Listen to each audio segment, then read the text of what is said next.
Girls ఉంటే సరిపోదు, ఒక బాయ్ కావాలి, నెక్స్ట్ టైం ట్రై చేయండి. ఇలాంటి మాటలు మీరు ఎప్పుడన్నా విన్నారా? పోనీ మీరెవరికన్నా చెప్పారా? So let's talk about this toxic society pressure and ఈ మైండ్ సెట్ ఎందుకు చేంజ్ అవ్వాలో కూడా మాట్లాడుకుందాం. Hi, I'm Sushma and welcome back to my YouTube channel. Anyway, మనం యూస్ఫుల్ కంటెంట్ గురించే మాట్లాడుకుంటాం కాబట్టి సబ్స్క్రైబ్ బటన్ నొక్కి పెట్టేసుకోండి. మన సొసైటీలో ఇంకా చాలా మంది బాయ్ చైల్డ్ కి చాలా ప్రిఫరెన్స్ ఇస్తారు. 2 గర్ల్ బేబీస్ ఉంటే అయ్యో పాపం ఇంకోసారి ట్రై చేయండి అంటారు. అబ్బాయి లేకపోతే ఫ్యూచర్ ఎలా? అసలు ఇంటి పేరు ముందుకు ఎలా వెళ్తుంది? బట్ క్వశ్చన్ ఏంటంటే, అమ్మాయిలుంటే ఏమన్నా తక్కువ, లేదా ఆమె ఫ్యూచర్ క్రియేట్ చేయలేదా? ట్రూత్ ఏంటంటే అబ్బాయి ఆర్ అమ్మాయి ఇద్దరు ఈక్వల్లే, బట్ మన మైండ్ సెట్టే ఇంకా ఈక్వల్ కాలేదు. ఒక మదర్కి 2 గర్ల్ బేబీస్ ఉన్నప్పుడు ఆవిడ ఫేస్లో స్మైల్ ఉంటుంది, బట్ హార్ట్లో మాత్రం చాలా ప్రెషర్ ఉంటుంది. రిలేటివ్స్, నైబర్స్, సొసైటీ వీళ్ళ నెక్స్ట్ బాయ్ బేబీ పుట్టేస్తాడులే. ఇది చాలా పెయిన్ఫుల్. విమెన్ ప్రెగ్నెంట్ అని అనౌన్స్ చేసిన వెంటనే మొదలెట్టేస్తారు, నీకు ఖచ్చితంగా బాబాయ్ పుట్టేస్తాడు అని.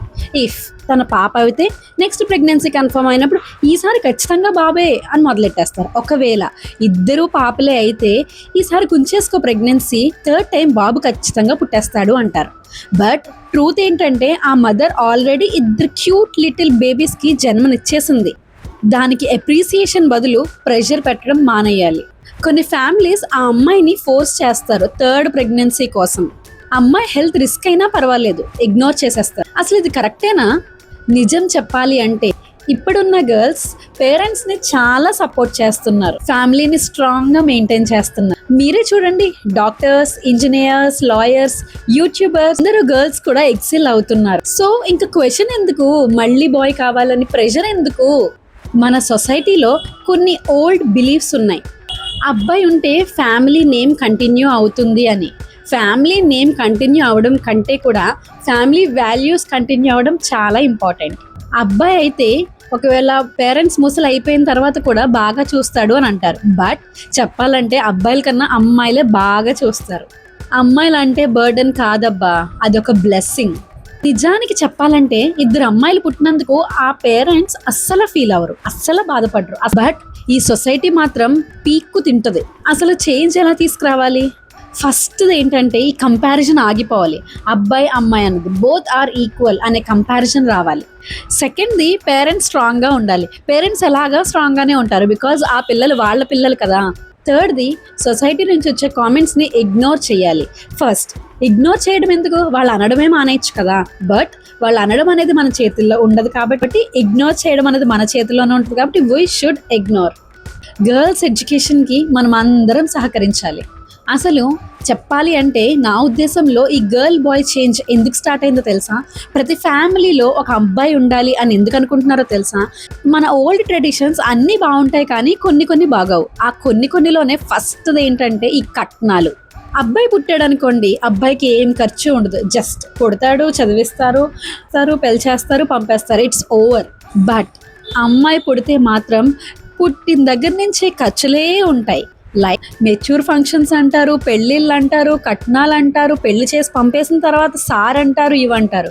అబ్బాయికి ఇవే ఉండవు కదా, ఇవన్నీ వస్తూనే ఉంటాయి కదా. So society sees boy as a benefit and girl is a burden. మనకి ఇట్ సైడ్ చేస్తారు కానీ మెచ్యూర్ ఫంక్షన్స్, అవి నార్త్ సైడ్లో మెచ్యూర్ ఫంక్షన్స్ అంతలా చేయరు. అయినా మెచ్యూర్ ఫంక్షన్స్ ఎందుకు చేయాలి? మా అమ్మాయి పెద్దదైపోయింది అని ఊరంతా చెప్పుకోవడానిక? ఫస్ట్ థింగ్ ఆ మెచ్యూర్ ఫంక్షన్స్ ఆగిపోవాలి. నిజానికి చెప్పాలంటే ఈ మెచ్యూర్ ఫంక్షన్స్ చేయడం వల్లే చాలా వరకు రేప్లు ఇవన్నీ జరుగుతున్నాయి. మెచ్యూర్ అవ్వక ముందు వరకు పాపని ఒక చిన్న పాపలానే చూస్తారు. ఎప్పుడైతే మనం మెచ్యూర్ ఫంక్షన్ చేసి ఊరంతా చెప్పడం స్టార్ట్ చేస్తామో అప్పటి నుంచి తను ఒక గర్ల్ లా చూడడం స్టార్ట్ చేస్తారు. ఓకే, ఈ అమ్మాయి పెద్దదైంది, సమ్ నెగిటివ్ థాట్స్, ఈ అమ్మాయి పెద్దదైపోయింది, అప్పటి నుంచి పెద్దదైపోయింది పెళ్లి చేయాలి, పెద్దదైపోయింది పెళ్లి చేయాలి. ఈ ప్రాసెస్లో ఇంక తను ఎప్పుడు చదివిస్తారు, తను ఎప్పుడు కెరియర్ బిల్డప్ చేస్తుంది? ఓకే, మెచ్యూర్ ఫంక్షన్స్ గోల్ అయిపోయింది. నెక్స్ట్ పెళ్ళి చేయాలంటే కట్నాలు ఇవ్వాలి, కట్నాల తర్వాత సారులు పెట్టాలి. ఇవన్నీ చేసేసరికి గర్ల్ పేరెంట్స్కి నిజంగా బర్డెనే మిగులుతుంది. వాళ్ళు ఇంచక హ్యాపీగా ఉంటారు. బట్ అమ్మాయి సైడ్ వాళ్ళు అప్పులు తప్ప ఏమీ ఉండవు. ఈ కట్నాలు పెట్టడం, సారులు పెట్టడం ఇవన్నీ ఆగిపోయినప్పుడు బాయ్ అండ్ గర్ల్ ఈక్వాలిటీ ఖచ్చితంగా డెవలప్ అవుతుంది. అప్పుడు పేరెంట్స్ కూడా ఎవరు పుట్టినా పర్వాలేదు అనే హోప్తోనే ఉంటారు కానీ అబ్బాయి పుట్టాలి, అమ్మాయి పుట్టాలని మెంటల్ ప్రెషర్లోకి మాత్రం వెళ్ళరు.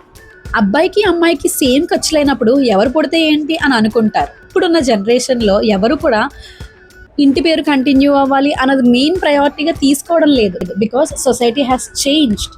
పెళ్ళంటే అవి బాధ్యతలు తీర్చుకోవడం కాదు, అది ఒక సృష్టి ధర్మం. It should go on. Thankfully ఇప్పుడు సిస్టమ్స్ అన్నీ మారుతున్నాయి. బ్రైడ్ అండ్ గ్రూమ్ ఇద్దరూ పెళ్లి ఖర్చులు షేర్ చేసుకుంటున్నారు. That is a best initiative అని చెప్పాలి. నేను రీసెంట్గా ఒక రీల్ చూశాను. ఆ కపుల్కి ఫస్ట్ ఒక పాప పుట్టింది, తర్వాత సెకండ్ ప్రెగ్నెన్సీలో కూడా ఇంకొక పాప పుట్టింది. So they have 2 girl babies. Family pressure వల్ల, వెనకట్ల అత్తమామలు వీళ్ళందరి ప్రెషర్ వల్ల థర్డ్ ప్రెగ్నెన్సీ కోసం ఉంచుకున్నారు.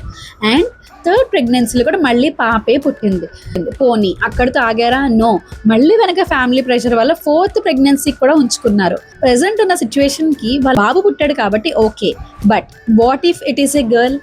ఎవరో చెప్తున్నారనో ఏదో అంటున్నారనో పిల్లల్ని కండం కంటే కూడా we should have a strong mind set.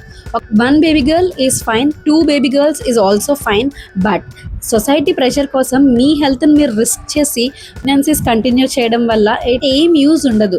లాస్ట్గా ఒక్క మాట చెప్తాను, మీ ఇంట్లో 2 అమ్మాయిలు ఉంటే you are lucky enough.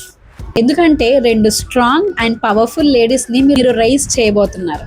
Next time ఎవరన్నా మీకు నెక్స్ట్ టైం అబ్బాయి కావాలి, పుడతాడు అని అంటే మా గర్ల్స్ మాకు చాలు అనేది ఒక పవర్ఫుల్ చేంజ్ అవుతుంది. దీని మీద మీ ఒపీనియన్ ఏంటి? మీ ఎక్స్పీరియన్స్ని కమెంట్ సెక్షన్లో షేర్ చేసుకోవడం మర్చిపోకండి. Thank you for watching till here. See you in the next video. Bye.